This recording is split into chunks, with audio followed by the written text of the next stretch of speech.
La ciudad de Guatemala nació del temblor y la huida. Como quien escapa del pasado, se alzó entre llanuras tras el derrumbe de Santiago de los Caballeros. En 1776 fue fundada no solo como capital, sino como promesa, orden, control y futuro. Sus calles rectas, sus plazas amplias, sus edificios de gobierno eran más que piedra. Eran el símbolo de una ciudad que soñaba con la estabilidad. Vivir en su centro era más que respirar poder. Era cultura y movimiento.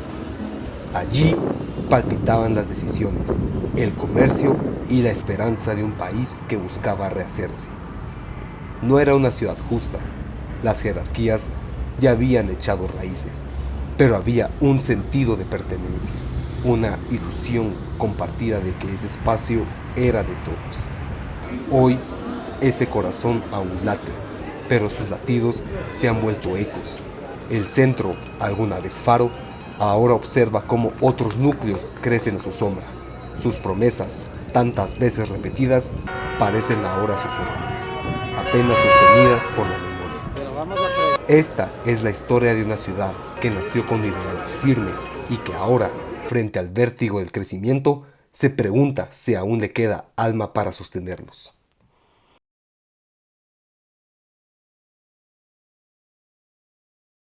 La ciudad de Guatemala, pues en realidad se rigió en las cartas de las Indias, que así se les llama el patrón que se regía por la ciudad española. Entonces viene de cómo estaba la ciudad española, que todo era alrededor de una plaza central, cuadras reticuladas, que para el momento funcionaba a la perfección, ¿verdad? Y en el caso de Guatemala, que se eligió el valle actual, que es el Valle de las Vacas, por la extensión, que en ese entonces no se pensó que fuera a crecer tanto, y la protección de los barrancos, ¿verdad?, para posibles invasiones. Conforme la ciudad fue creciendo, se pueden dar cuenta que empezó a moverse hacia el norte y ahí bordeó con barrancos, lo cual llevó que la ciudad se fuera yendo el crecimiento hacia el sur, hacia el centro cívico, después hacia la Reforma y después de la Reforma al Obelisco y a las Américas. Y obviamente pues la ciudad se expandió a los alrededores. Entonces a partir de eso nacen las avenidas y las calles sobre una retícula perfecta. Por eso la antigua Guatemala también es muy parecida, y todas las ciudades de Latinoamérica que fueron luego creadas por conquistas españolas responden a la misma grilla. A ciudades me refiero que fueron capitales de capitanías o virreinatos, como la Ciudad de México, Bogotá, Buenos Aires o en este caso La Plata. Creo que todas las ciudades tienen una memoria y tienen obviamente, digamos, un inicio de dónde empezó. Yo creo que lo más relevante, si lo hablamos de Ciudad de Guatemala, es que la Ciudad de Guatemala se ha fundado 4 veces en 4 diferentes sitios. Entonces yo creo que desde ahí ya es algo interesante. Cuando las ciudades empezaban, pues, el carro no existía, todo funcionaba por medio de carretas, o sea, sí existía ese tipo de transporte, pero el vehículo vino a cambiar la perspectiva de lo que es la ciudad hoy en día. Entonces muchas ciudades perdieron la perspectiva de lo que era originalmente, pero las que lo conservaron son las que mejor funcionan. Pasa en Europa, por ejemplo. En Europa mantuvieron como que esas mismas grillas, y actualmente, a pesar de que el estilo de vida cambió totalmente, la forma de transportarse cambió, sigue funcionando. Cuando más personas llegan a vivir a la ciudad y hay un crecimiento demográfico, que es lo que estamos viendo aquí en Guatemala y en general en Latinoamérica, requieres más espacios para que esta gente habite en los cascos urbanizados. Entonces, debido a eso es que surge el desarrollo vertical, porque idealmente una ciudad debiera tratar de ser compacta, o sea, tratar de no crecer tanto a los bordes. ¿Por qué? Porque si creces a los bordes, tienes una necesidad de conectividad más grande. Eso quiere decir que debieras de solucionarlo con transporte, con movilidad, líneas de buses o algunas alternativas de transporte, que existen varias. O sea, ahí está el metro, el BRT, autos compartidos, o sea, varias. Cada ciudad utiliza la que mejor les funcione, según también su capacidad, su topografía, o sea, sus características, ¿no? Como tienes que resolver eso, la estrategia más prudente o lo más coherente es buscar que la ciudad sea compacta. Y al buscar que sea compacta, entonces el crecimiento se vuelve vertical. O sea, esa es la teoría y la ciencia detrás de lo que vemos en el día a día y lo que vemos en la transformación de la ciudad. Pasó de que en los 2000 o en los 90 existía el diálogo de, salieron terrenos baratos fuera de la ciudad y con el diálogo de estar en lo verde, en espacios para criar a los niños. Entonces pasó de que todos migraron hacia las periferias y eso lo que provocó, uno, fue que la ciudad se volviera peligrosa, porque a esas ciudades se les llama ciudades dormitorio, porque la gente sale de la ciudad y llega literalmente a dormir y regresa a la ciudad a trabajar. Entonces la ciudad durante la noche se quedaba vacía y eso desató mucha violencia, al menos en lo que es Ciudad de Guatemala, porque ese diálogo hizo de que se separaran los usos, o sea, la ciudad solo servía para trabajar y en la noche la gente iba a dormir a las casas, pero también es cultural. O sea, en otras ciudades no pasó porque la cultura es totalmente diferente. Acá todavía existe la visión, a pesar de que Ciudad de Guatemala, de hecho, es de las ciudades más verticales que existen en la región. La cantidad de edificios que tenemos acá versus otras ciudades es bastante alta. Pero todavía existe ese pensamiento de quiero comprar un terreno porque si está en el aire no es mío, qué pasa si hay un sismo, qué pasa si se cae, qué voy a hacer con la propiedad, cómo funciona. Entonces creo que es un poco un reto cultural que en este momento nos está cambiando por la necesidad, porque definitivamente la gente ya no tolera el tráfico, entonces se ve la necesidad de vivir en un apartamento, en un edificio. Donde antes reinaba el murmullo, ahora rugen motores. Donde vivía la vecindad, hoy se alzan muros, altos y callados. ¿Qué se desmoronó en esos años? ¿Cómo se reconstruye el alma urbana de un lugar que muchos ya no sienten suyo? Cuando hablo con las personas, lo que busco es realmente entender cuál es su dinámica. O sea, cuál es la familia, digamos, cuál es el núcleo de su familia y cuánto tiempo están gastando en tráfico, por ejemplo, porque hay muchas de estas familias que, pues, hay muchas que viven en Villanueva o en Carretera El Salvador, por ejemplo, entonces tienen que recorrer distancias muy largas para llegar a sus trabajos o a sus colegios, por ejemplo, entonces se vuelve complicado y su calidad de vida baja porque pasan en el tráfico 2 horas, si hay un accidente o si hay lluvia, a veces pueden pasar hasta 3, 4 horas en el tráfico, o sea, se vuelve una pérdida de vida en el tráfico. Aquí hay un ejemplo bien importante que fue en el momento que vivimos la pandemia. Creo que todos estábamos tan acostumbrados a la vida que llevábamos que cuando llegó la pandemia realmente sentimos el choque y eso nos obligó a estar encerrados. Y estar encerrados nos hizo extrañar la vida en comunidad. Porque, o sea, nosotros, por ejemplo, con todo el ajetreo de la vida diaria, pues nos acostumbramos tal vez a no saludar al vecino o a mantenernos como en una comunicación limitada en nuestro vecindario. Cuando la pandemia viene y nos obliga a que realmente tenemos que estar encerrados y limitados y no podemos tener contacto con las personas, no podíamos tener reuniones sociales, nos empezamos a dar cuenta que el ser humano como tal es un ser social, o sea, no puede estar aislado. Entonces, parte de vivir en la ciudad es vivir esa vida en comunidad. Creo que la pandemia hace un antes y un después muy fuerte. Porque antes, pues sí, todavía habían ido a edificios donde tal vez no tenían balcones o no tenían tantas amenidades o no tenían tantas áreas verdes.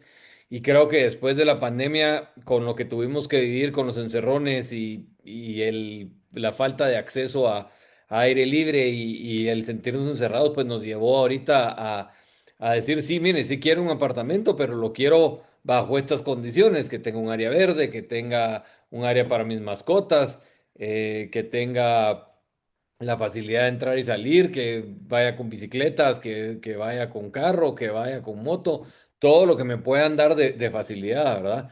No solo pensar en el proyecto en sí, sino también el beneficio que le puedo traer al entorno, al vecindario inmediato, ¿verdad? Eso creo que también ayuda mucho. Sabemos que la municipalidad tiene iniciativas como el de la transparencia, por ejemplo, ¿verdad? Y si yo camino en una calle en donde solo veo puertas y portones cerrados y ni siquiera ventanas, ¿verdad? Y ni siquiera quizás hay banqueta, no me voy a sentir muy seguro.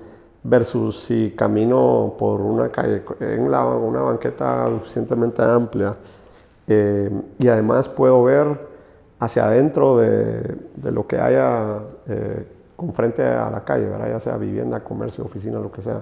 Pero si yo puedo ver qué está pasando ahí, qué hay ahí, ¿verdad? Yo sé que pues, no hay nadie como escondiéndose y que quizás me pueda causar o no algún daño, no me da esa paranoia. Aparte que me siento seguro de vuelta porque sé que hay gente que me está viendo, ¿verdad? De adentro para afuera. Esas intervenciones ayudan, ya sea por regulación o no, ayudan muchísimo a hacer urbanismo.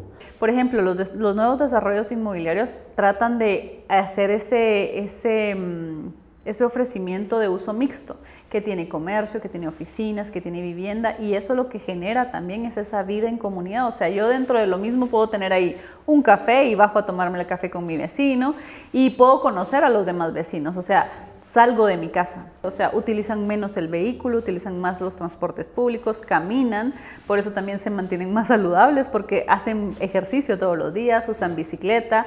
O sea, empiezan a ver unas nuevas formas de movilidad alrededor de su comunidad. Entonces es un estilo de vida diferente.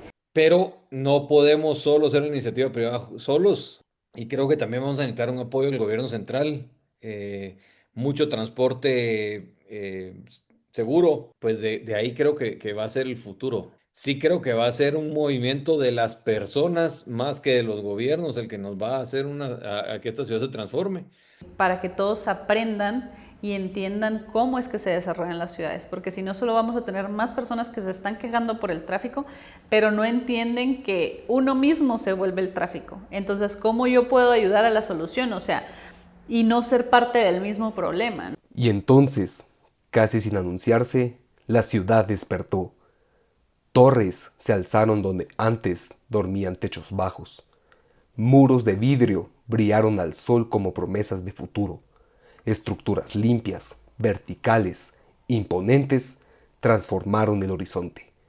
Las zonas céntricas comenzaron a mirarse en el espejo de otras capitales del mundo. Un territorio vivo que cambia, se expande y se fragmenta. ¿Cómo construir entonces una ciudad verdaderamente conectada? Construir puentes entre zonas, entre realidades, entre personas, tejiendo no solo una mejor ciudad, sino un mejor nosotros. La ciudadanía es súper importante que sepamos qué queremos de nuestra ciudad, qué valoramos, qué deseamos y hacerlo saber. Para mí el derecho a la ciudad es el derecho a pertenecer y participar. Porque si yo vivo en una ciudad donde necesito forzosamente depender de un automotor, ya sea una moto, un carro o incluso un bus que no es eficiente para poder participar en la economía, en la vida social, para poder hacer la vida, digamos, entonces no pertenezco a ese lugar, me siento como un extraño, como alguien de afuera que solo está tratando de sobrevivir la ciudad, pero no la está viviendo. En especial en Ciudad de Guatemala, yo lo que veo es que debemos trabajar colectivamente, o sea, debemos de unir esfuerzos para poder canalizar esos objetivos, esas aspiraciones y poder aterrizarlas de manera en conjunta para poder tangibilizarla y crear la ciudad que queremos. Pero si lo ponemos en cada esquina, en cada rincón de nuestra ciudad, al carro como un rey y no como un invitado, terminamos dedicando espacios enormes que al final era espacio público, pero se está privatizando porque para poder utilizarlo como ciudadano necesito tener un carro privado. Y eso no puede seguir así. Eso genera segregación. Esa separación no ayuda al tejido social, impide la cohesión social y nos hace seres humanos cada vez más fríos y desconectados de los demás. Y con la ciudad, en realidad, yo la veo y es una ciudad bonita. tiene espacios agradables, pero mucho del caos actual es la infraestructura, y es porque también seguimos otras culturas que están